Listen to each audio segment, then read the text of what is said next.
Alors, bonjour les amis, j'espère que vous allez bien. Moi, c'est Achille Abouti et bienvenue dans cette nouvelle vidéo. Dans cette nouvelle partie, nous allons parler de cybersécurité, notamment l'attaque qui fait rage de ces derniers temps sur plusieurs routeurs microtiques. Donc, le constat a été fait que plusieurs utilisateurs ou bien propriétaires n'ont pas connaissance ou bien n'ont pas les informations nécessaires pour comprendre réellement ce qui se passe sur leur routeur microtique. Alors, dans cette vidéo, je vais essayer d'apporter des réponses à plusieurs questions que nombreux se posent actuellement. Donc, nous allons essayer de comprendre d'abord la faille et son fonctionnement. Nous allons voir aussi le vecteur d'attaque utilisé par les attaquants pour pouvoir attaquer ces microtiques-là. Nous allons voir aussi les types de routeurs qui sont concernés par cette faille, et les causes de l'exploitation de ces failles-là. Nous allons voir les conséquences que ça peut produire chez les utilisateurs et que faire si votre routeur est déjà attaqué et comment s'en protéger. Donc voici à peu près les questions à laquelle nous allons essayer de répondre dans cette vidéo. Allez, c'est parti. Alors, c'est quoi déjà cette faille-là dont nous allons parler? Donc déjà, cette faille a été détectée et nommée sur le nom de code CVE 2025-10-94-8. Donc cette faille touche principalement les microtiques qui tournent sur le système d'exploitation RoutaOS version 7. Donc c'est une attaque qui a été, ou bien c'est une faille qui est détectée dans la fonction JSON élément, donc qui a un lien direct avec le traitement des données sur votre routeur microtique.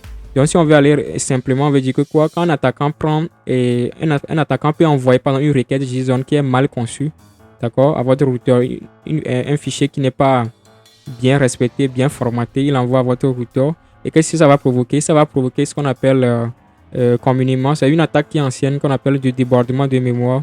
En anglais, c'est buffer overflow. Donc, ce qui va entraîner un crash des services sur votre routeur microtique. Donc, au moment où le crash là se pose, alors l'attaquant peut profiter pour pouvoir entrer dans ou bien prendre contrôle de votre routeur microtique. C'est à peu près comme ça que la faille est exploitée sur votre routeur microtique.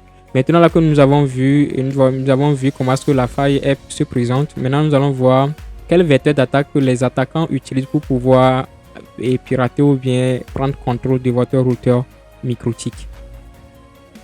Déjà, ce qu'il faut noter, c'est que nous avons dit tout à l'heure que l'attaquant doit envoyer quoi? Doit envoyer un fichier JSON mal formaté ou bien mal formé à votre routeur microtique. Or, l'attaquant, voici le schéma que j'ai fait pour vous expliquer. Or, l'attaquant est dehors, d'accord? Si je dis dehors, c'est que l'attaquant n'est pas dans le même réseau local que vous. Voici notre réseau local qui est à ce niveau. Ici, c'est notre réseau local. D'accord? Or, l'attaquant est quelque part dans le monde. D'accord? Il peut être en Asie, n'importe où dans le monde. Mais comment il va faire pour pouvoir envoyer un fichier JSON mal formé à votre routeur microtique? Donc, sûrement, nous allons tracer le chemin ou bien comment est-ce que le vecteur par lequel l'attaquant va pouvoir passer pour pouvoir pirater votre routeur microtique. Déjà, l'attaquant ici va envoyer sa requête, d'accord? Il va envoyer sa requête en direction de votre routeur microtique. Mais votre routeur microtique partage le même adresse IP public avec votre boîte de FAI. Et normalement, les boîtes de FAI ont ce que nous appelons un pare-feu, d'accord? Un mur de sécurité qui est dans le routeur. Dans ce mur de sécurité-là, qu'est-ce qu'il fait? Il protège le réseau local contre d'éventuelles intrusions dans votre réseau local. Alors qu'est-ce qu'il fait? Donc les ports qui ne sont pas connus, ces ports-là sont bloqués par défaut. Donc le pare-feu qui est dans la boîte du FAI va bloquer ces ports-là. Maintenant, en tant que technicien ou bien en tant que bidouilleur, si quelqu'un se hasarde ou bien quelqu'un va et puis ouvre des ports dans ce routeur microtique, dans la boîte du FAI là, il ouvre des ports. Alors ces ports-là seront face, ou bien le routeur microtique qui est ici sera face directement à Internet. Et le mur de pare-feu qui est ici ne pourra plus le protéger. Parce que quand vous ouvrez un port dans le pare-feu c'est comme un mur. Si vous avez fait un trou, ça veut dire que là, le pare-feu qui est ici ne pourra plus vous protéger sur ce port-là. Donc, si vous avez ouvert des ports directement qui renvoient vers le microtique, alors votre microtique sera face directement à Internet. Alors, l'attaquant pourra être maintenant capable de pouvoir envoyer des requêtes directement à votre routeur microtique, principalement via son adresse IP publique. Donc, c'est en ce moment-là que votre microtique peut devenir vulnérable, surtout s'il répond aux caractéristiques que nous avons dit tout à l'heure. Par exemple, si c'est un routeur microtique qui est V7, alors quand l'attaquant va lui envoyer le fichier JSON mal formé là, alors il va pouvoir l'attaquer. Une fois qu'il s'accroche, alors l'attaquant va pouvoir prendre contrôle de son routeur microtique. Donc, principalement, si vous n'avez pas ouvert des ports ici, la chance que les requêtes la passent jusqu'à votre microtique est mince. Donc, si vous n'avez pas ouvert des ports ici, donc vous avez de fortes chances que votre routeur soit protégé. Donc, maintenant, ce que nous allons voir, nous avons vu le vecteur d'attaque. Donc, nous allons commencer par répondre à toutes les autres questions que nous avons citées préalablement. Donc, à savoir les types de routeurs concernés, autres. Donc, pour répondre à toutes ces questions, nous allons nous rendre sur la plateforme de formation de Cisco Tech IT. Donc, je vais vous donner le lien donc, pour pouvoir aller sur la plateforme de formation de Cisco Tech IT. Donc, rendez-vous dans votre navigateur. Vous allez taper juste formation.ciscotech.com. Une fois que vous avez tapé ça, vous pouvez soit descendre vers le bas. D'accord, vous descendez vers le bas et vous allez voir l'article directement qui a le lien avec cette vidéo là. Vous pouvez rentrer directement dans l'article ici ou bien carrément vous venez au niveau d'article au niveau de la barre des menus ici directement. Je clique sur article et là nous allons voir à peu près la réponse à nos questions. Donc je viens au niveau de l'article ici, nouvelle faille de sécurité critique. Et là nous voilà. Donc nous avons vu, maintenant on va voir quels sont les types de routeurs qui sont concernés. Donc, les routeurs qui sont concernés, ce sont des routeurs qui tournent sur RoutaOS v7.18 ou antérieur. Ici, je ne l'ai pas mis. Ou antérieur, toutes les versions 7. sont concernées. Donc, la 7.19, la 7.20, la 7.20, révision ici. Maintenant, il y a un truc que vous devez comprendre, c'est que les versions 6 ne sont pas concernées. D'accord? Les microtiques qui tournent sur les versions 6 ne sont pas concernées. Je ne sais pas si vous avez constaté ces derniers temps, mais si vous allez actuellement sur le site de Microtik et que vous voulez télécharger du RoutaOS, vous allez voir que les anciennes versions de RoutaOS là n'existent plus. Toutes ces versions là que nous avons vues ici là, ils n'existent plus sur la plateforme de Microtik. Donc la dernière version que vous allez voir maintenant, c'est la 20. quelque chose. D'accord? Nous allons voir tout à l'heure que le Microtik a corrigé la faille là dans sa version 20. quelque chose. On va voir ça tout à l'heure. Donc la faille a été corrigée dans 7.20. D'accord? Donc, c'est pourquoi les anciennes versions que, à partir de 19 là jusqu'en bas, vous allez voir qu'ils ne sont plus disponibles sur la plateforme de Microtik. Donc ici, c'est ces gens de routeurs là qui sont concernés. Donc, ce qu'il faut noter aussi, c'est que cette attaque là, ou bien cette faille là, on ne peut pas l'exploiter via Winboss. D'accord? Donc, c'est pas par le Winboss que les Microtik sont piratés. Mais c'est une attaque que nous avons expliquée tout à l'heure. Alors, nous allons voir les conséquences que ça peut produire lorsque le routeur est attaqué. Qu'est-ce que ça peut produire comme conséquence? Premièrement, nous allons voir que le MIC-mode sera impossible à se connecter. Ça veut dire que quand vous rentrez dans MIC-mode, vous ne pouvez pas vous connecter à votre routeur Microtik. D'accord?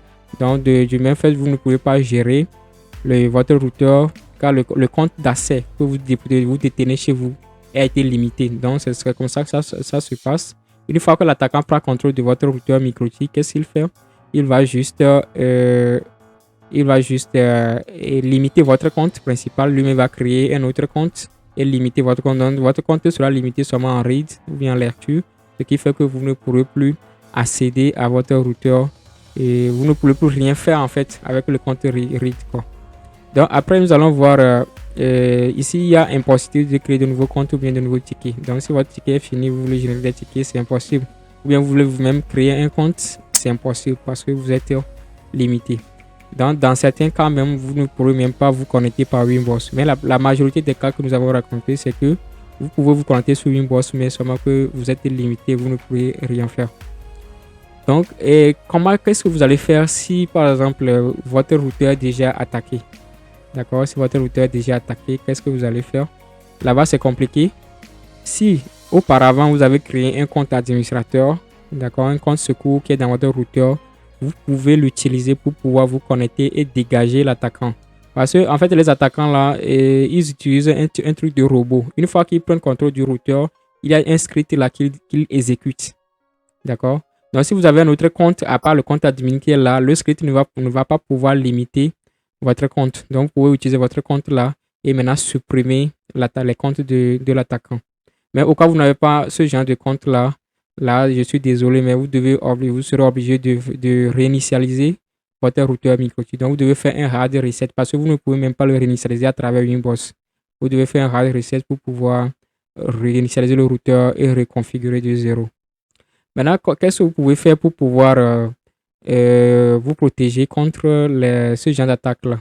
Donc, la première des choses à faire, c'est qu'il faut prendre une formation professionnelle. Donc, il faut faire une formation pour pouvoir comprendre les risques qu'il y a dans le réseau informatique. D'accord? Par exemple, ceux qui ont pris ma formation de réseau informatique et installation de Wi-Fi Zone, ils sont au courant que ce genre d'attaque-là, parce que tout est expliqué dans ces leçons là-bas. Donc, ce qu'il faut connaître ici, c'est que vous devez mettre à jour votre routeur. Parce que si vous voulez que votre routeur ne soit plus vulnérable à ce genre d'attaque, vous devez mettre à jour votre routeur vers minimum la 7.20.1. D'accord? Donc, c'est les deux versions là. Si vous faites la mise à jour ici, alors MikroTik a corrigé cette faille là dans ces versions là. D'accord? Donc, pour faire la mise à jour, vous savez le faire. Vous suivez la démarche là.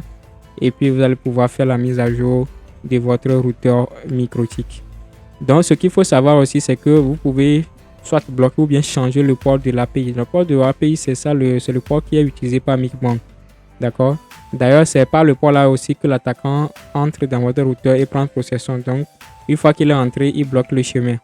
Donc, et pour éviter ça, vous pouvez changer le port par défaut de votre service API. Après aussi, vous pouvez limiter les services d'administration. Ça, c'est quand vous êtes en entreprise. Donc, les réseaux de direction et de gestion doivent être différents du réseau local. D'accord? Et en dernière position, parce que la plupart des gens, nous avons vu dans le lab scénario ou bien dans le vecteur d'attaque que c'est l'ouverture des ports qui peut créer ça là rapidement. Donc, pour éviter d'ouvrir les ports dans votre routeur, vous pouvez utiliser un système d'accès distant qui va vous permettre d'accéder à votre routeur à distance, par exemple un système basé sur le SD-WAN. D'accord, nous avons parlé de ça dans cette formation qui est ici, système d'accès distant gratuit. Donc, c'est un système qui vous permet d'accéder à votre routeur MikroTik à distance, sans abonnement, c'est un système totalement gratuit. Vous prenez juste la formation et vous pouvez le configurer sur la plupart des routeurs MikroTik. Ou carrément, vous pouvez utiliser aussi un VPN, d'accord? Parce que quand vous utilisez un VPN, vous n'êtes pas obligé d'ouvrir des ports avant de pouvoir utiliser un VPN. Donc, ça va vous aider aussi à vous protéger de ces genres d'attaques. Donc, la vidéo est un peu longue, mais c'est nécessaire d'en parler. Donc, si ce genre de thématique ou bien ce genre de vidéos vous intéresse, merci de liker et de vous abonner pour les vidéos qui seront publiées après. Donc, merci les amis, merci d'avoir suivi la vidéo jusqu'ici et puis à la prochaine.